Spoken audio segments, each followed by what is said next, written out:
사람에게 중요한 것이 몇 가지가 있다고 합니다. 첫째는 잘 태어나는 것이 중요하고, 둘째는 잘 사는 게 중요하고, 셋째는 잘 죽는 게 중요하답니다. 그래서 우리는 잘 태어나고 잘 살고 잘 죽는 게 인생의 의미 있는 삶에서 굉장히 중요한 부분을 차지하는데, 오늘 드리고 싶은 말씀의 요지는 여기 있습니다. 저와 여러분, 우리 모두가 십자가의 은혜로 잘 태어나고 잘 살게 된 줄로 믿으시기 바랍니다. 여러분, 우리의 받은 바 은혜, 또 받을 은혜, 받고 있는 은혜를 우리는 한마디로 십자가의 은혜다, 이렇게 말씀을 드릴 수가 있습니다. 여러분, 하나님의 몸된 교회를 통하여 말씀을 통해 주시는 모든 은혜는 십자가를 빚기 위해서 오는 은혜는 없습니다. 전능하신 하나님께서 우리에게 구속의 은혜를 주시고, 생명의 은혜를 주시고, 자녀됨의 은혜를 주시고, 자녀로 살아가게 하시는 모든 은혜를 주실 때, 그 하나님의 은혜는 그리스도를 통하여 십자가 속에서 우리에게 주어지는 것입니다. 그래서 하나님이 우리에게 주시는 은혜를 생각할 때 우리는 십자가를 생각하게 되고, 십자가 없는 은혜는 존재하지 않는다. 십자가 없이는 은혜 받을 수도 없고 은혜를 누릴 수도 없으며 은혜 가운데 들어갈 수도 없다. 그렇기 때문에 우리는 십자가의 은혜에 집중할 필요가 있습니다. 하나님의 은혜는 십자가의 은혜이고, 십자가의 은혜는 십자가상에서 말씀하신 우리 주 예수 그리스도의 7가지 말씀을 통해서 완벽하게 우리에게 알려주시고 전달해 주시고 깨닫게 하시고 믿게 하시고 누리게 하심을 믿으시기 바랍니다.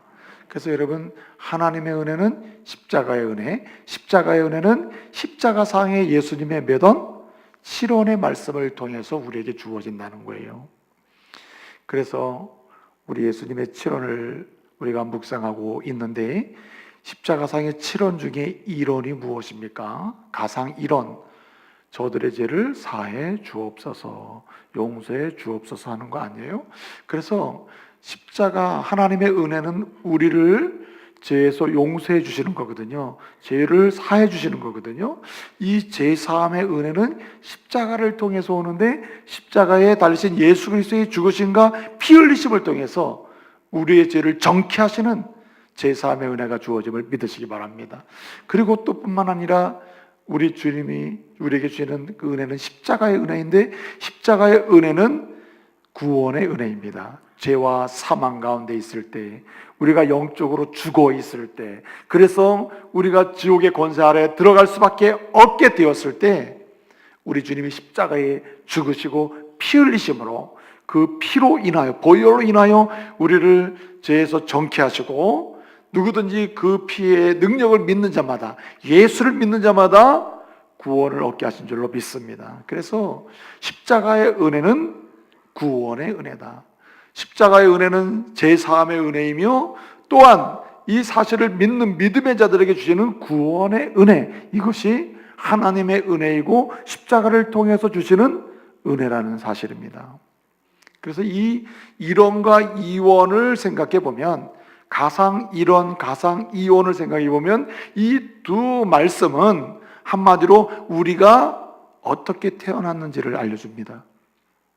하나님께서 우리를 용서해 주심으로, 예수 그리스도의 보혈로 우리를 제사함에서 깨끗게 하심으로, 제사함의 은혜를 주심으로, 누구든지 그를 믿는 자마다 구원의 은혜를 얻게 하신다는 거예요. 한마디로 죄와 사망에서 다시 태어나서 생명의 사람이 되고, 죄의 종로로 타던 사람이 하나님의 의의 종로로 타고 하나님의 자녀가 된다. 다시 하나님의 자녀로, 생명의 사람으로, 의의 자녀로, 천국에 속한 사람으로, 하나님 나라의 시민으로 태어나게 하신 줄로 믿습니다. 그래서 십자가는 우리를 하나님의 아들, 딸로 태어나게 하는 능력이다. 할렐루야. 그래서 1원과 2원의 말씀은 태어나게 하는 은혜다, 한마디로 얘기하면. 그래서 우리는 십자가를 믿는 자, 십자가의 은혜로 인하여 다시 예수를 믿게 돼서 구원받은 사람은 다 따라서 잘 태어났다. 다 잘 태어난 사람입니다. 잘난 사람이다, 한마디로. 잘나신 분이다. 옆 사람 축복합시다. 당신은 잘나신 분입니다. 잘나신 분이에요. 왜냐하면 적당하게 태어난 사람이 아니라 예수 그리스도의 피 흘리심으로, 죽으심으로, 부활하심으로, 십자가를 통해서 죄사함 받고 그 예수 그리스도를 믿음으로 말미암아 구원을 받아 하나님의 자녀로 태어난 사람이기 때문에 완벽한 출생이에요. 완벽한 탄생이에요. 완벽한 하나님의 자녀로 태어난 줄로 믿으시기 바랍니다. 불안한 자거나 뭔가 장애가 있거나 그렇지 않습니다. 예수 그리스도의 보혈로 제사함 받고 용서함 받고 믿음으로 말미암아 구원받은, 구원의 은혜를 받은 사람은 완벽하게 하나님의 은혜로 태어난 사람. 여긴 장애가 없어요. 믿으시기 바랍니다. 부족함이 없다. 부족함이. 여러분, 인생이 중요한 게 뭐라 했습니까? 잘 태어나는 거라 했죠. 우리가 그리스도로 인하여 십자가의 은혜로 말미암아 제사함의 은혜, 용서의 은혜를 받고 구원의 은혜를 받아서 잘 태어났다. 이제 여러분, 우리는 어떻게 살아야 됩니까? 잘 살아야 될 줄로 믿습니다. 잘 사는 방법도, 그 은혜도 어디서 와요? 모르면 뭐라고? 십자가의 은혜다. 잘 사는 은혜도 어디서 온다고요? 십자가의 은혜입니다. 십자가를 통해서 오는 겁니다. 예수님의 십자가상의 7원 중에 3원, 세 번째 말씀이 무엇입니까? 오늘 말씀해 보니까 여자여 보소서 당신의 아들입니다. 제자에게 말하기를 보라 당신의 어머니라 하신 이 세 번째 3원, 가상 3원의 말씀이 오늘 우리에게 사랑의 은혜를 주고 사랑의 은혜를 누리고 사랑의 은혜를 경험하게 하고 사랑의 은혜의 포로가 되게 하는 통로요 역사임을 믿으시기 바랍니다. 그래서 십자가상의 3원의 말씀은 사랑의 은혜의 말씀이라. 사랑의 은혜. 어떻게 사느냐? 어떻게 사랑을 받고 어떻게 사랑을 누리며 어떻게 사랑하며 사느냐를 알려주는 말씀, 그 은혜를 누리게 하는 말씀이 십자가상의 3원의 말씀이다. 오늘 그래서 이 말씀을 드리려고 하는 겁니다. 십자가상의 3원. 보라 당신의 어머니다. 여자여 보소서 당신의 아들입니다 라고 하시는 이 말씀을 통해서 주시는 사랑의 은혜, 어떻게 받고 어떻게 누리고 어떻게 우리가 이 사랑의 은혜의 포로가 돼서 부유함을 경험하면서 사랑의 능력을 체험하면서 가정에서도 교회에서도 직장에서도 우리의 개인적 삶이나 아는 공동체 삶에서 능력이, 사랑의 능력을 경험하며 살아갈 수 있겠느냐? 오늘 십자가의 사랑의 은혜 통해서 가능하다. 오늘 이 말씀을 묵상하는 가운데 저와 여러분이 사랑의 은혜를 받고 누리고 나누고 체험하고 경험하고 사랑의 능력으로 세상을 이기며 살아가는 새로운 하나님의 사람으로 일어나기를 말씀으로 축복합니다. 자, 어떻게 하면 사랑의 은혜를 받고 누리고 그 사랑의 능력으로 세상을 이기며 살 수 있습니까? 여러분, 사랑은 세상을 이길 수 있고 사랑은 죄악을 이기고 사랑은 모든 죄를 덮을 수 있고 사랑은 어떤 것도 할 수 있다. 여러분, 하나님의 그 사랑의 은혜는 십자가를 통해서 오고 십자가를 통해서 오는 그 사랑을 받고 누리고 그 사랑의 능력을 사는 길은 오늘 십자가 3원의 말씀을 통해서 그 은혜를 주시고 있다는 거예요. 자, 어떻게 하면 하나님의 그 부유하신 사랑을 끊임없이 받으며 누리며 체험하며 그 하나님이 그냥 무한한 사랑으로 우리에게 물붓듯 부으시는 사랑의 능력으로 세상을 이기면서 말해요. 그 사랑의 포로가 돼서 그냥 춤을 추며 살 수 있느냐 말이에요. 여러분, 사랑에 춤추는 사람은 못 말립니다. 너무 행복해가지고 사랑에 빠진 청년들을 보세요. 앞뒤 안 가리고 체면 안 가리잖아요. 눈치 안 보잖아요. 사랑의 춤을 댄싱을 한다. 사랑에 댄스 인 러브라. 사랑 속에 춤추고 있는 다 이런 정도 되시길 바랍니다. 하나님의 무한하신 사랑 속에 춤추며 사는 사람들 다 댄서가 돼야 돼. 이런 무한하신 하나님의 사랑의 그 부유함을 누리고 받고 경험하고 능력으로 사는 사람 어떻게 가능하냐? 오늘 3원의 말씀이 그것을 알려줍니다. 첫째로 예수 그리스도를 구주로 삼는 사람이, 할렐루야. 예수를 구주로 삼고 사는 사람. 오늘 십자가상의 이 3원의 말씀은 너희가 사랑의 은혜를 누리고 사랑의 은혜를 받고 사랑의 은혜의 능력으로 그 사랑의 포로가 돼서 살아라. 단어는 이 십자가를 통해 내가 준다고 하시는데 이것을 누리는 길은 뭔지를 보여주는 게 무엇입니까? 예수를 무엇으로 삼고? 구주로 삼고, 예수를 나의 구주로 삼고. 여러분, 오늘 이 십자가상의 사문의 말씀이 선포되는 배경이 있습니다. 그냥 갑자기 여자애 보소서 당신의 아들입니다, 제자에게 보라 당신의 어머니다, 이렇게 말씀하시는 게 아닙니다. 이 십자가상의 사문의 말씀의 배경은 오늘 가깝게는 24절부터 시작된 말씀이고 조금 더 가면은 23절, 22절 이렇게 그쪽에서 시작된 말씀이에요. 가장 가까운 말씀만 한번 살펴보면은 24절부터 시작되는데 24절에는 누가 나옵니까? 군인들이 나와요. 오늘 19장 23장 24절을 보면, 오늘 요한복음 19장 24절을 보면 이렇게 말씀하고 있습니다. 뭐라고 얘기하고 있습니까? 오늘 군인들이 예수를 못 박으며 예수님의 옷을 뭐 한다 그랬죠? 예수님의 옷을 나누어 갖고 나누어 취하고, 그 다음에 속옷은 통으로 짜 있음으로 인하여 나누어 가질 수가 없어서 이것은 어떻게 나누어 갖기로 했죠? 제비 뽑아서 임자가 갖기로 했다. 그래서 옷을 나누어 갖고 십자가 밑에서 예수를 못 받고 십자가 밑에서 예수의 옷을 나누어 가지면서 속옷까지 지금 막 제비 뽑아서 서로 가지려고 하는 이런 상황 속에 있는 군인들의 모습이 나와요. 이러고 있을 때 오늘 25절은 뭐라고 했습니까? 예수의 십자가 곁에는 예수님의 어머니와 그리고 이모는 야고보 요한의 어머니를 가리킵니다. 살로메를 가리켜요. 이 이모와 그리고 글로바의 아내 마리아, 글로바는 엠마오 주제 중에 한 사람이에요. 글로바의 아내 마리아와 그리고 오늘 막달라 마리아가 섰는지라 했습니다. 오늘 뭐뭐 대 뭐뭐를 보여주고 있다. 그 속에서 나온 말씀이 뭐냐면 십자가 상의 사문입니다. 가상 사문이에요.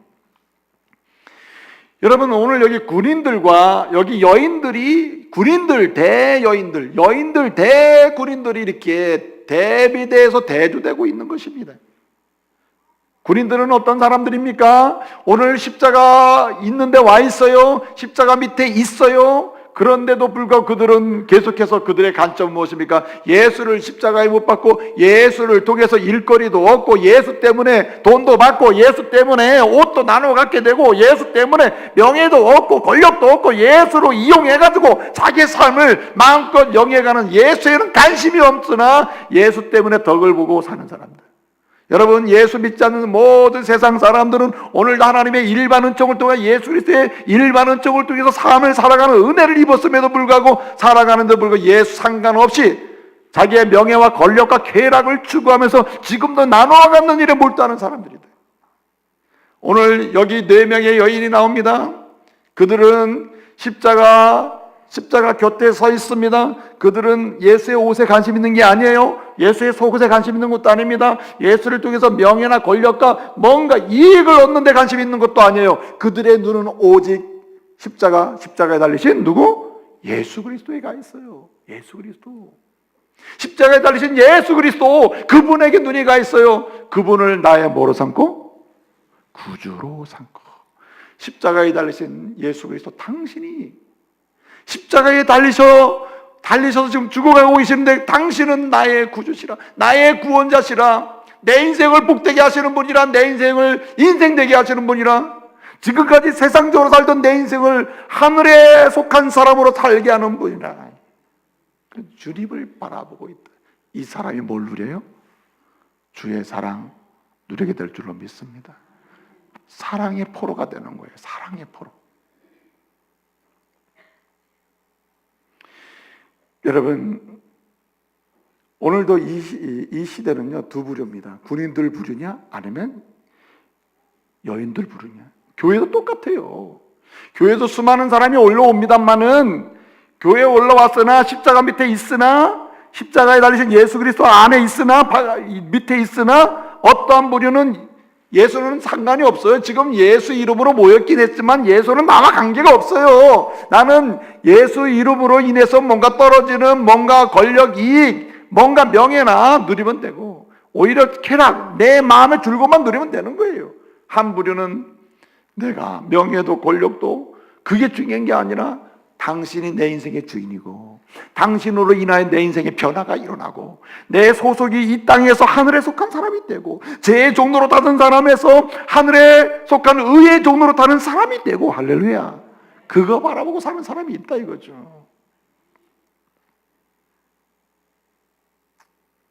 여러분, 그래서 찬송이 있지 않습니까? 예수를 나의 구주 삼고 성령과 피로서 거듭나니 이 세상에서 내 영혼이 하늘의 영광 보리로다. 예수로 나의 구주 삼고 성령과 피로서 거듭나니 이 세상에서 내 영혼이 하늘의 영광 누리도다. 이것이 나의 간증이요, 이것이 나의 찬송일세. 나 사는 동안 끊임없이 누구를? 구주를 찬송하리로다. 아멘. 여러분 보세요. 십자가상 앞에 나와 있으나 어떤 부류는 구주가 아니에요. 예수는 아무것도 아닙니다. 어떤 사람에게는 구주로 모시고 된다. 여러분, 오늘 주의 전에 올라온 모든 분들에게 예수 그리스도 그분이 구주가 되는 은혜가 있기를 바랍니다. 예수님을 나의 유일한 구원자로 인정하는 은혜가 있기를 바랍니다. 예수만이 내 인생의 유일한 소망이요 능력이며 그분만 있으면 내 인생은 부끄러움도 없고 절망도 없고 내 인생은 하나님 앞에서 열림이 있다. 할렐루야. 그 믿음으로 사시기를 말씀으로 축복합니다. 그 사람이 하나님의 십자가를 통해서 주신 구속의 은혜를 누릴 뿐만 아니라 끊임없이 일상에서 전능하신 하나님의 물붓듯 부어주시는 세밀하신 터치, 만져주심의 은혜를 누린다고. 하나님이 병든 몸 만져주셔. 여러분, 몸이 아프고 고통당하는 분 있어요? 불치의 질병으로 아파하는 분 있습니까? 오직 내 영혼의 구주, 내 육체의 구주, 내 삶의 구주, 내 인생의 유일한 구주는 예수시라. 주님께서 내 아픈 부분 영혼을 터치해 주시고 육체를 만져주십시오. 맡기신 은혜가 있기를 바랍니다. 주님이 만져주십시오. 주님의 그 고치시는 사랑의 은혜는 구주를 부르는 자에게 임할 줄로 믿으시기 바랍니다. 여러분, 예수를 구주로 삼고 살아야 될 사람은 특별한 사람에게 있는 게 아니에요. 오늘 말씀을 보게 되면 예수님께서 십자가상에 달려 돌아가시면서 밑을 보니까 거기 여인들이 있는데 예수께서 그 어머니와 자기 어머니와 그 곁에 있는 사랑스러운 제자가 곁에 있는 것을 보시고 뭐라고 얘기합니까? 그 어머니 이렇게 얘기하잖아요. 여자요 보소서 당신의 아들입니다. 이렇게 얘기하잖아요. 여러분, 우리 예수님이 그 육신의 어머니, 구주 되신 예수님이 성육신 하셔서 사함을 대신하여 죽으시기 위해서 육신으로 오셨잖아요. 그래서 죽으시는데 육신의 어머니가 마리아 아닙니까? 그 육신의 어머니는 마리아를 부르는데 뭐라고 불러요? 여자요 부르는데 여자. 한글상으로는 아주 굉장히 하대하는 것처럼 보이죠. 낮춘 것처럼 보이죠. 그러나 그 말은 아닙니다. 귀나이, 여자요라는 말이 귀나이라는 말인데, 귀나이 이데 보라 히오소스, 당신의 아들을 보라, 이런 말이거든요. 그러니까 여기 귀나이라는 말은 보편적인 대명사입니다. 보편적으로 모든 여성을 부르는 이름이에요. 낮추지도 하고 대단히 높인 것도 아닙니다. 모든 여성, 어떤 차별 없이 누구든지 해당되는 여성, 모든 여성을 일컫는 말, 누구에게도 붙여줄 수 있는 말이 바로 귀나이, 이 말입니다. 그 주님이 그 어머니를 귀나이라고 불러요. 여자요라고 부릅니다. 여러분, 마태복음, 마가복음, 누가, 요한복음, 사복음서 아닙니까? 복음서는 예수님의 사역을 기록하고 있어요. 예수님의 하신 모든 일을 직접적으로 기록합니다. 복음을 기록하고 십자가를 기록하는 말씀이에요. 그럼에도 불구하고 이 사복음서를 보게 되면 사복음서에서 이 마리아, 육신의 어머니 마리아를 예수님이 어머니라고 불렀다고 하는 기록이 단 한 군데도 없어요. 마리아를 어머니 이렇게 부른 적이 없다 이 말이에요. 그러면 일상에서 예수님은 어머니를 안 불렀을까? 잘하면서 불렀죠. 그런데 왜 복음서가 성령의 감동으로 기록될 때 이 예수님이 어머니를 부른 그 이야기는 기록이 안 되고 여자여 부르고 여자로 불렀다. 여러분, 요한복음 제일 앞부분에 처음 시작할 때 이 마리아를 부르는 것도 뭐라고 불렀을까요? 물으면 여자여, 시작. 여자여, 이렇게 불렀습니다. 요한복음 2장에서 처음으로 그의 어머니를 부르는 장면이 나와요. 가나 혼인잔치입니다. 어머니와 함께 혼인잔치에 참여한 거예요. 이 어머니가 얘기해서 이 집에 포도주가 떨어졌답니다. 어떻게 하면 좋을지 모르겠습니다. 예수님께 말을 해요. 그랬더니 예수님 뭐라고 하죠? 2장 4절을 보게 되면 요한복음 2장 4절에 이렇게 얘기합니다. 여자요, 그 일이 내게 무슨 상관이 있습니까? 아직 내 때가 이르지 않았습니다 라고 얘기해요. 어머니는 뭐라고 불러요? 여자요, 귀나이, 이렇게 부른다고요. 그리고 요한복음을 다 지나고 사역을 다 마치고 이제 십자가상에서 십자가에 죽으시는 그 시점에 와서 또 다시 어머니를 마지막으로 부르는 그 시점에 와 있는데 그 여자를 뭐라고 불러요? 여자요, 이렇게 부른다. 여러분, 예수님과 마리아와의 관계 속에서 그 기록된 호칭은 2장에서 여자여로 시작해서 여자여로 끝난다. 아니, 왜 어머니를 여자로 부를까? 이건 구원의 역사와 관련 있는 것입니다. 육신적으로는 이 어머니가 예수님을 낳았습니다. 예수님에게 육신적으로는 육신의 어머니예요. 지금 십자가에 달리신 예수님 앞에서 이 여인은 육신의 어머니로 지금 여기 있는 게 아닙니다. 여기 있어야 할 일도 아니에요. 육신적으로는 내 아들이 죽는구나 하고 하실 수 있습니다. 그러나 예수 앞에서 이 여인은 예수가 나의 뭐가 되대요? 나의 구주 삼고, 할렐루야. 여러분, 예수님의 육신의 어머니조차도 십자가에 달리신 예수 그리스도를 무엇으로 삼고? 나의 구주로 삼고, 할렐루야. 그래야 이 여인도 죄인으로서 구원을 받고 하나님의 사랑의 은혜의 부여함을 누리고 그 은혜 속에 인생을 살 수 있다는 말입니다. 열애가 없다, 열애가. 여러분, 캐톨릭에서는, 천주교에서는요, 이 마리아를 성모라고 불러요. 성모. 거룩한 어머니다. 그 세 가지를 얘기합니다. 이 마리아는 원죄가 없다. 태어날 때부터 이 여자는 죄가 없다. 그리고 평생 예수님만 낳고 동정녀로 살았다. 그리고 그냥 죽자마자 바로 승천했다. 뭐 이런 교리를 만들었습니다. 근데 이 교리가 전혀 비성경적인 이유는 복음서를 보게 되면 이럴까봐 아마도 성령께서 예수님이 어머니를 높여가지고 어머니 이렇게 부르는 기록이 없다 이거야. 네? 생각해 보세요. 이 어머니 그렇게 중요한 예수님을 키우고 얼마나 소중한 일을 했습니까? 특권적인 일을 하지 않았어요? 그럼에도 불구하고 이 여인 또한 십자가에 달리신 예수 그리스도를 나의 뭐로 삼고 구주로 삼을 때만이, 구원자로 믿을 때만이, 구원자로 인정하고 시인하고 의지할 때만이 이 어머니, 육신 어머니 마리아조차도 인생의 기쁨이 있고 하나님의 놀라운 사랑의 깊이와 넓이를 체험하게 될 줄로 믿습니다. 그래서 여자예요.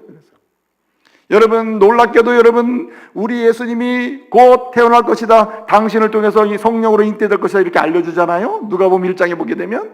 그럴 때 이 이야기를 듣고 이 마리아가 깨달아요. 그리고 이 수태고지를 하죠. 네가 아들을 낳을 것이다, 예수를 낳을 것이다, 이름을 예수라 하라, 성령으로 잉태될 것이다. 그 말씀을 듣고 잉태의 그 은혜를 입은 다음에 이 마리아 창가 하나님을 높여서 찬송을 해요. 누가복음 1장 47절 이하를 보게 되면요, 이 노래를 불러요. 47절 48절 쭉 나옵니다. 마리아 창가가 나와요. 하나님을 찬송하는 노래가 나와요. 그 찬송을 보게 되면 뭐라고 합니까? 47절에 보게 되면 내 영혼이 주를 찬송하며 내 마음이 내 구주를 기뻐하노라. 할렐루야. 여러분, 마리아는 자기 육신의 몸으로 성령으로 잉태해서 예수님을 잉태했지만, 내가 잉태한 이분은, 성령으로 잉태된 이 사람은 내 아들로, 육신의 아들로 키울 사람이 아니고, 이 사람은 누구? 나의 구주시라. 구주시라. 그리고 오늘 여기까지 와 있는 거예요. 여러분, 일반적 어머니는 십자가에 못 박혀 죽게 된 아들을 놓고 정신을 잃을 겁니다. 그냥 막 여기저기 쫓아다니면서 살려달라고 할 거예요. 그러나 그 엄청난 눈물의 슬픔 속에서도 이 여인은 굳굳이 십자가 앞에 서 있다. 예수를 나의 뭐로 삼고? 구주 삼고, 성령과 피로 거듭나서 하나님의 영광을 볼 수 있는 유일한 통로는 예수 그리스도 구주 삼는 일이다. 그 은혜로 인하여 주님을 찬송하고 경배하고 주님을 높이며 사는 것, 이것이 내 인생에 하나님의 사랑을 경험하는 유일한 길이다. 그리고 구주 삼고 사는 거예요. 여러분, 오늘 사랑하는, 예수님이 사랑하는 제자가 거기 있었다 그랬어요. 그 제자에게 부탁하죠. 보라, 네 어머니다. 그런데 이 어머니라 하면서 부탁을 하죠. 그 제자는 누굽니까? 바로 요한이죠. 요한입니다. 요한복음을 기록한 요한이 자기 자신을 예수님의 사랑 많이 받는 제자로 지금 기록하고 있거든요. 근데 여러분, 마태복음 26장을 보게 되면은 26장에 우리 주님이 26장 30절에서 이런 말씀하십니다. 너희가 오늘 밤에 다 나를 버리고 떠나가리라, 이렇게 말씀하셔요. 이 말은 한마디 정남이가 뚝 떨어져가지고 주님이 그렇게 위대한 분인 줄 알았더니 뭐 팔려가고 잡히고 뭐 이거 아니다, 그래 다 떠나간다는 거예요. 진짜 예수님이 체포되고 나니까 마태복음 26장 56절을 보게 되면 모든 제자가 다 예수를 버리고 떠나갔다 그랬어요. 다 도망갔어. 다 도망갔더니만 도망갔다가 사도 요한이 제자 요한이 생각을 해보니까 이건 아닌 것 같아. 내가 있을 곳은 어디? 십자가. 내가 바라볼 곳은 누구? 예수 그리스도. 그리고 십자가 현장으로 다시 온 거예요. 그가 십자가 현장에 와서 십자가에 달리신 예수를 나의 뭐로 삼고? 구주로 삼고 그리스도를 바라볼 때 주님의 부유하신 사랑이 임하게 된 줄로 믿습니다. 여러분, 사도 요한은 평생의 사랑의 사도로 살았습니다. 하나님의 사랑의 부유함을 입은 사람으로서 사랑의 서신, 요한 1, 2, 3서 사랑의 서신 아니에요? 사랑하라, 사랑하라, 사랑하라, 사랑을 받았으니 사랑하라, 사랑하라, 사랑의 은혜를 노래하고 있잖아요. 십자가의 은혜. 그거 왜 그래요? 예수를 나의 뭐로 삼고? 구주로 삼고. 여러분, 신앙생활이란 다름이 아닙니다. 믿음 생활은 다름이 아닙니다. 교회 생활은 다름이 아닙니다. 교회를 왔다 갔다 하는 게 신앙생활이 아니에요. 예수를 나의 무엇을 삼는 것? 구주로 삼고 믿으며 인정하며 시인하며 예수 붙들고 사는 것임을 믿으시기 바랍니다. 이 사람에게 하늘의 위로와 사랑의 역사가 일어나요. 우리의 아픈 몸, 연약한 육체, 정신적인 질병, 삶의 관계적 깨어진 거, 어찌할 수 없는 내 인생의 모든 문제까지도 터치하셔서 풀어주시는 사랑의 은혜가 임할 줄로 믿습니다. 예? 어떤 분이 저보고 그러더라고요. 목사 인상 쓰지 마시라고. 왜 설교할 때 인상을 쓰냐고. 여러분, 절대 인상 쓰는 게 아니라 온몸과 마음을 다하여 말씀을 드리는 거예요. 여러분, 제발 여러분, 예수 그리스도 한 분만을 나의 구주로 삼고 사시기를 말씀으로 축복합니다. 다른 게 필요치 않다. 다른 게 있는 게 아니에요. 신앙에 다른 뭐 도가 있는 게 아니에요. 십자가에 달린 예수를 나의 구주로 삼고 구원자로 인정하고 나의 주인으로 인정하고 내 삶의 소망으로 인정하면은 그 주님이 책임지실 줄로 믿습니다. 사랑의 부여함이 임하게 되는 거예요. 네? 여러분, 렘브란트라고 하는 화가가 있었거든요. 네덜란드 화가인데요. 렘브란트 들어보셨죠? 근데 이 사람이 정말 사랑하는 아내가 죽었어요. 그래가지고 잘 나가던 화가가 말해요. 아내가 죽고 나니까 이건 삶의 의욕이 생실된 거예요. 그래서 외로움, 고독감, 쓸쓸함, 살아있으나 완전히 영적으로 죽은 상태, 완전히 피폐한 인생을 살게 된 거예요. 이젠 죽었구나, 이젠 의미가 없다, 이러고 작품 활동도 제대로 못하고 있는데 그러는 중에 십자가에 달리신 예수를 만난 줄로 믿습니다. 예수를 나의 구주로 삼는 역사가 일어났어요. 그리고 그가 그린 그림이 놀라운 유명 작품이 됐어요. 그 이후로 그린 그림이 야경이라는 작품. 야경이 뭡니까? 밤의 풍경 아닙니까? 그 작품을 보면은 어두컴컴한데 불빛이 있고 뭐 여기 뭐 근위대 같은 모습들이 있고 뭐 그렇잖아요. 지금도 네덜란드 국립미술관에 가면 가장 유명하고 반드시 감상해야 될 작품, 세계에서 몇 안 되는 유명한 작품 중에 하나가 렘브란트의 야경이에요. 그런 깜깜한 인생 여정 중에 빛으로 오신 예수를 만난 다음에 그의 작품은 야경으로 나타났다. 할렐루야. 여러분, 아무리 깜깜한 인생 여정이라도 예수를 비치신 예수, 이방의 빛으로 오신 예수를 만나게 되면은 여러분, 깜깜한 밤에 야경이 생길 줄로 믿습니다. 기막힌 깜깜한 세상이라더라도 여러분의 인생이 야경으로 드러난다. 야경으로. 예수의 손에 의해서 만들어지는 아름다운 인생이 열릴 줄로 믿습니다. 여러분, 또 한 가지 있습니다. 어떻게 하면 하나님의 그 사랑, 십자가를 통해 주신 사랑의 은혜를 누리고 받고 경험하고 사랑의 능력의 포로가 돼서 당당하게 세상을 이기며 사느냐 말이에요. 그 사랑의 은혜를 받고 누리고 경험하고 사랑의 능력으로 승리하는 인생이란 여러분 누가 산다는 말입니까? 예수를 나의 구주로 삼고 그 받은 사랑을 가장 가까운 데서 뭐하는 사람? 나누는 사람이에요. 할렐루야. 복잡하게 얘기하지 않겠습니다.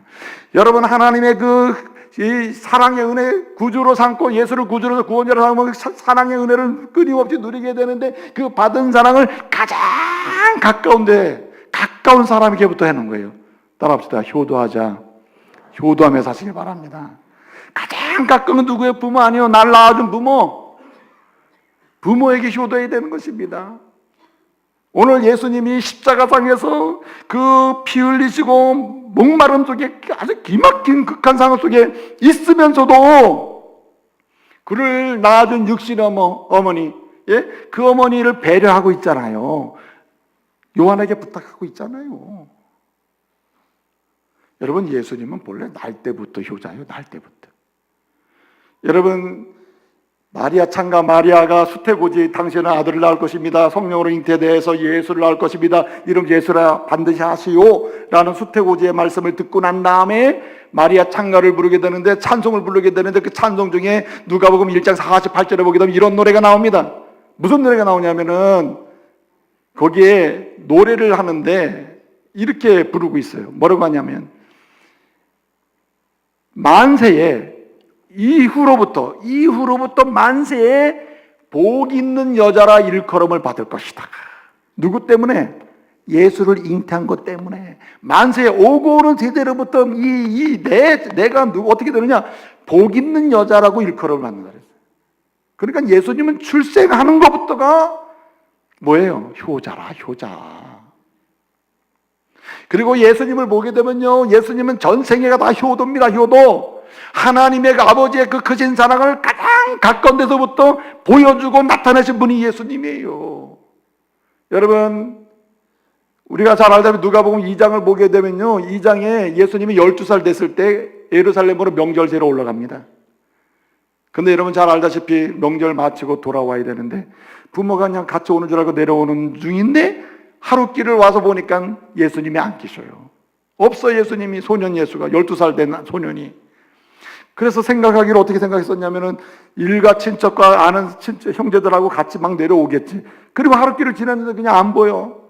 그 찾아서 사흘길을 찾아가지고 다시 갔더니 예루살렘에서 랍비들과 하나님 말씀을 나누고 있더라. 마리아가 뭐라고 책망합니까? 이렇게 얘기하죠. 내 아버지와 내가 근심하며 내가 너를 찾았는데, 48절, 2장 48절에 근심하며 찾았는데 여기 이러고 있냐고. 예수님이 뭐라고 하십니까? 49절에 뭐라고 얘기합니까? 아버지 집에 내가 있는 것을 왜 뭐라고 하십니까? 내가 있어야 될 줄 모르십니까? 아버지 집에? 여러분들은 아니 어린 녀석이 아니 엄마한테 막 대들고 책망하나? 이렇게 느낄 수 있는데 그게 아니요, 이 분위기가. 네? 아니 어머니 어릴 때부터 나에게 하나님 중심으로 자라도록 이렇게 성전 자라도록 말씀하신 대로 내가 구주로서 이 성전에 있는데 뭐가 문제입니까? 아버지 집에 있는 거 당연한 거 아닙니까? 이거 고개를 끄덕이지 않을 수가 없는 거죠. 다 틀린 게 하나도 없어요. 근데 거기서 끝나지 않았다. 49절에 그 말씀한다면 50절 51절을 보게 되면 뭐라고 나오냐면은 그 시로 예수께서 그 어머니 아버지와 함께 내려가서 나사렛의 이름에 따라합시다. 순종하여 받드시더라. 아주 순종해서 우리 어머니, 우리 아버지 받드셨다 그랬어요. 받드셨다. 순종해가지고 막 받드셨다 그랬어요. 받드셨다. 제발 효도하며 사시길 바랍니다. 여러분, 예수를 구주로 삼고 사는 사람은 필수적으로 필연적으로 가장 가까운 데 계시는 어머니에게 하나님의 사랑을 드러낼 줄로 믿습니다. 효도하며 사는 거예요. 효도하며. 우리 예수님이 말이죠, 네? 오늘 십자가상에서도 오늘 이렇게 어머니를 배려해서 어머니를 부탁하고 얘기하잖아요. 근데 여러분, 최고의 효도는 뭔지 아십니까? 따라하세요. 나의 어머니를, 나의 아버지를 십자가 현장으로 불러내는 사람. 예수의 십자가 앞으로 나의 어머니 아버지를 불러내는 사람, 이게 최고의 효도예요. 그래서 십자가에 달리신 예수를 나의 구주로 삼도록 안내하고 주님 만나게 하는 사람, 이 사람이 최고의 효도를 하는 사람인 줄 믿으시기 바랍니다. 여러분, 굉장히 역설입니다만은 예수님은 지금 어머니, 육신의 어머니에게 굉장히 큰 고통을 주고 있어요. 나의 아들이 죽는, 육신적으로 보면 굉장히 슬픔이잖아요. 그럼에도 불구하고 굉장히 역설인데 예수님은 십자가 현장으로 누구를 불러내요? 따라서 마리아. 그의 어머니 마리아를 불러내고 있다고. 그리고 마리아는 십자가에 달리신 누구를 믿게 해요? 예수 그리스도를 나의 구주로 삼으면서 지금 나가고 있다. 슬픔 중에서 위대한 신앙의 고백이 여기 있어요. 할렐루야. 예? 그만큼 중요하다는 말입니다. 그래서 여러분, 진정한 효도는 일상에서 부모를 받들어 모시는 것이고, 여러분 순종하고 공경해야 돼요. 그래서 여러분 출애굽기 20장 12절에 뭐라 그럽니까? 내 부모를 공경하라. 그리하면 내게 준 땅에서 내가 생명이 길리라고 말씀하셔요. 에베소 6장 1절 3절을 보게 되면 내 부모에게 순종하라. 이것이 옳으니라. 2절을 보면 뭐라 그럽니까? 내 아버지 어머니에게 공경하라. 어머니를 공경하라. 이것이 약속 있는 첫 계명이니. 3절에 뭐라고 얘기합니까? 이로써 너희가 땅에서 잘되고 뭐하리라? 장수하리라. 할렐루야. 막 팁까지 주신 팁까지. 하나님의 사랑을 가장 가까운 부모님께 효도로 나타내면은 여러분 그냥 건강 챙기려고 여기저기 돌아다니지 않아도 건강을 주셔요. 믿으시기 바랍니다. 약속의 말씀이니까 믿어보시길 바랍니다. 예? 효도를 하면서 하나님의 사랑을 효도로 나타내는 사람은 하나님이 절대로 그냥 두지 않습니다. 여러분, 육체의 연약함이 있고 아픔이 있고 고단함이 있고 삶의 여정에서 굉장히 왜곡된 게 있습니까? 여러 가지 치유하는 방법 중에 하나가 뭐냐면 하나님의 받은 사랑을 누구에게? 아직도 정답을 모르시는 건데 부모님께, 예? 어머니 아버지께 쏟아 놓으시면 주님이 쏟아 놓는 가운데 하나님의 치유의 사랑을 주실 줄로 믿습니다. 회복의 사랑도 주셔요. 이게 성경의 원리 중에 하나입니다. 네? 여러분, 가나안 농구학교 있잖아요. 가나안 농구학교 보면 거기 일대 교장이 김용기 장로님이셨습니다. 지금은 이제 하나님 나라 가졌고요. 2대 교장이 이 원주 가나안 농구나 신림 가나안 농구학교는 김범일 장로님이에요. 김범일 장로님이 쓴 자서전적 책이 있거든요.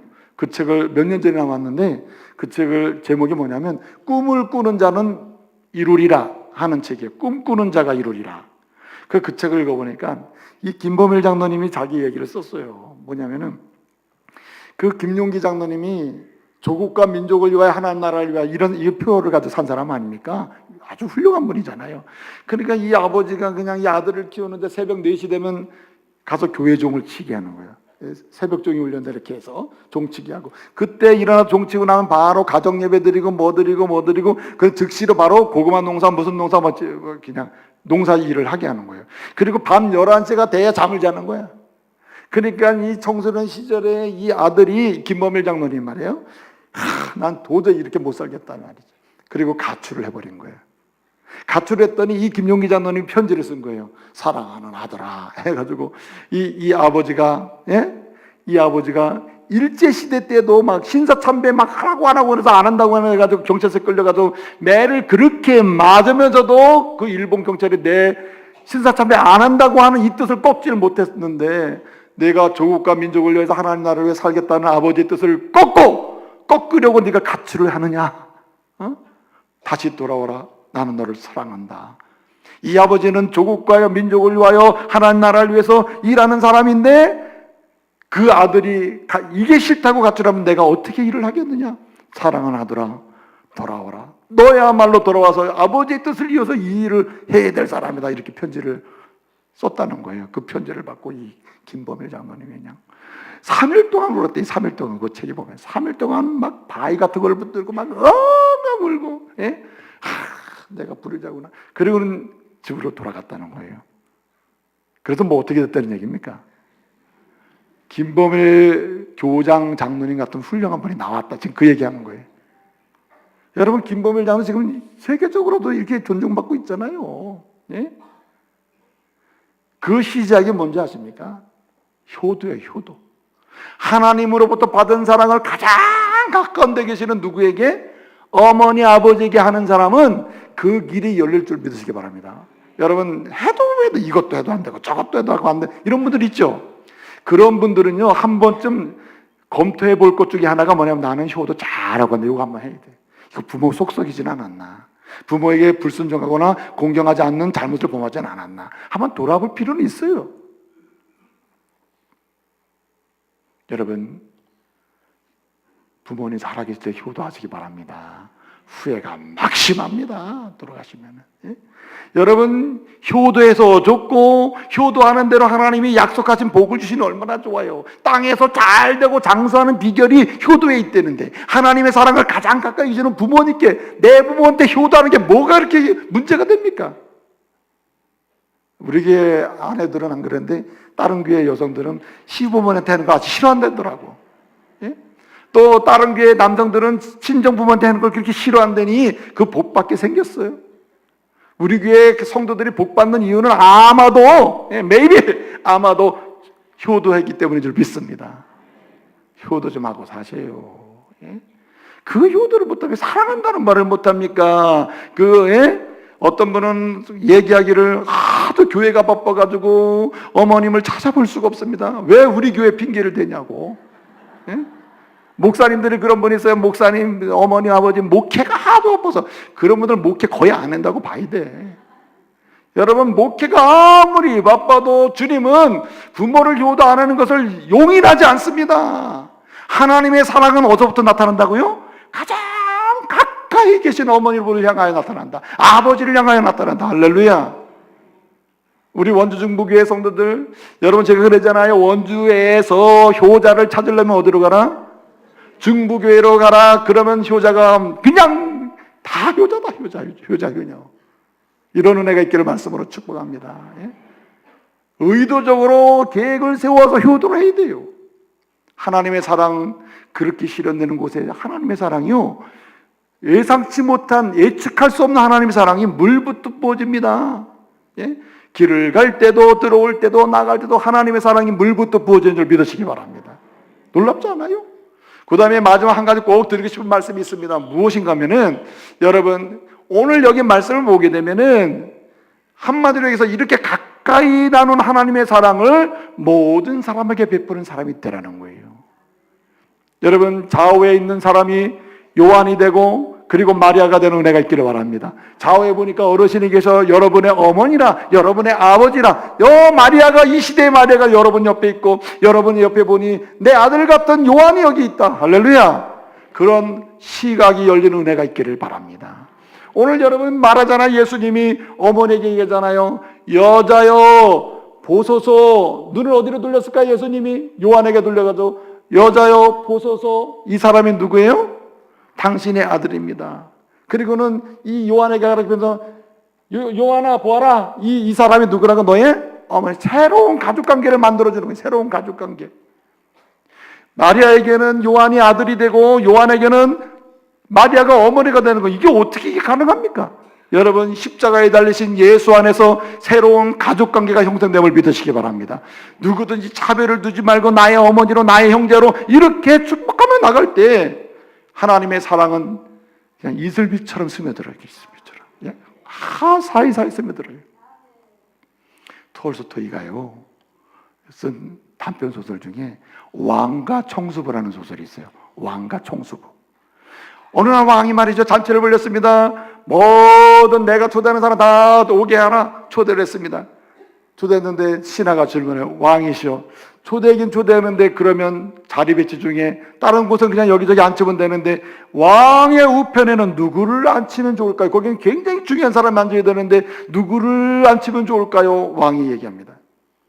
손이 거칠고 그냥 손이 그냥 물뚱물뚱해가지고 그냥 손 같지 않는 손, 짐승 같은 손 뭐 이런 거 있잖아요.